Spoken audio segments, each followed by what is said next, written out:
बच्चों, हम लोग माखनलाल चतुर्वेदी की कविता पढ़ रहे हैं, कैदी और कोकिला। अब तक आपने पढ़ा था पिछले वीडियो में कि अर्धरात्रि में भी कोयल जो बोल रही है और ऐसा लग रहा है कि जो जंगल है उसमें आग दिखाई दे रही है, ज्वालाएं दिखाई दे रही है। अब आगे पढ़ते हैं हम लोग। क्या देख न सकती जंजीरों का गहना, हथकड़ियाँ क्यों यह ब्रिटिश राज का गहना।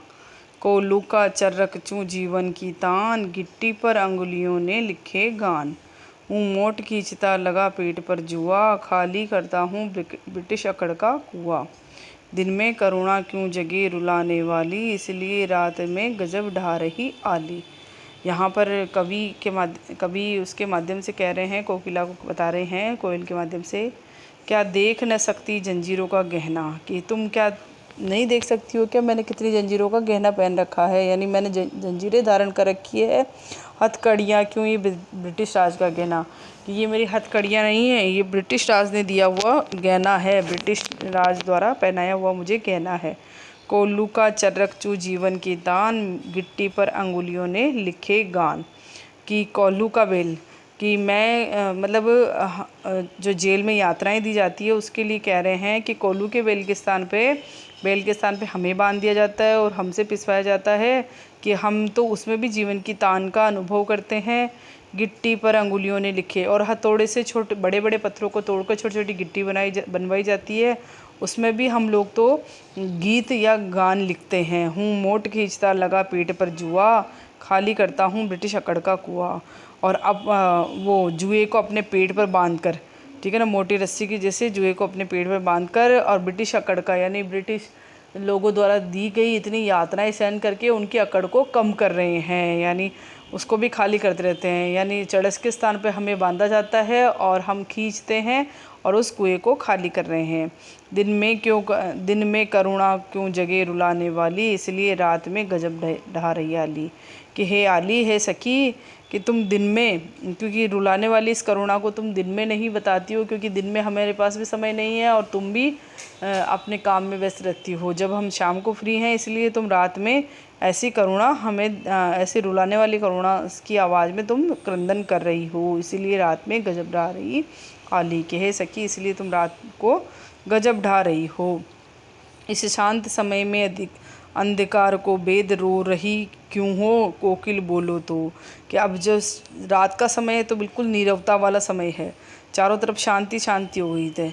तो कवि कह रहे हैं कि ऐसे शांत समय में तुम अंधकार को वेद कर, अंधकार को काट कर या अंधकार को चीर कर क्यों रो रही हो। कि हे कोयल बोलो तो, इस अंधेरे में सिर्फ तुम्हारे रुदन की ही आवाज़ आ रही है। चुपचाप मधुर विद्रोह बीज इस भांति बो रही क्यों हूँ, कोकिल बोलो तो। और ये इस क्रंदन का अर्थ तात्पर्य ये है कि ये विद्रोह का स्वर है, जो तुम्हारी आवाज़ है, क्रंदन की जो आवाज़ आ रही है वो विद्रोह की आवाज़ है। तो इसीलिए तुम विद्रोह का बीज क्यों बो रही हो, कि हे कोयल तुम कुछ तो बोलो।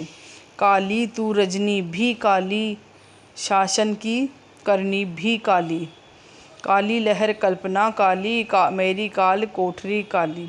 टोपी काली कमली काली, मेरी लोह श्रृंखला काली। पहरे की हूँ कृति की व्याली, तिस पर है गाली ए आली।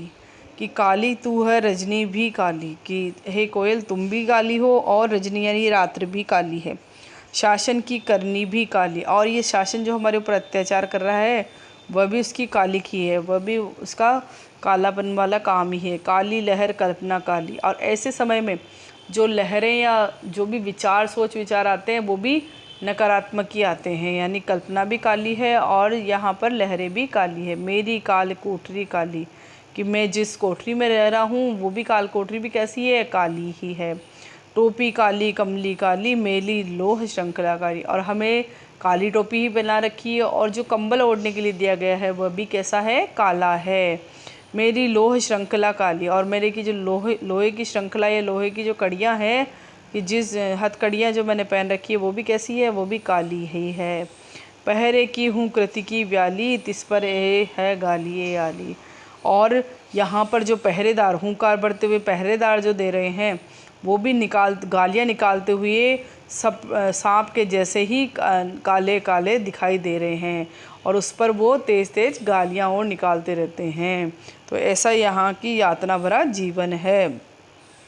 इस काले संकट सागर पर मरने को मदमाती कोकिल बोलो तो, अपने चमकीले गीतों को क्यों कर हो तैराती कोकिल बोलो तो। अब इस काले संकट सागर पर कि जब सब तरफ काली मली हुई है या कालापन है, इस काले संकट सागर पर मरने को मदमाती कि तुम हमारे इस कारागृह के आसपास क्यों उड़ रही हो या क्यों मस्त होकर अपने आप को मारना चाहती हो कोयल बोलो तो, अपने चमकीले गीतों को क्यों कर हो तैराती कोकिल बोलो। और आप तुम्हारे तो चमचमाते हुए गीत हैं, यानी तुम्हारी तो आवाज़ में ही दर्द है, तुम्हारी आवाज़ इतनी मीठी है कि उन गीतों को तुम हमारे लिए क्यों व्यर्थ कर रही हो, क्यों तैरा रही हो कि हे कोयल बोलो तो सही।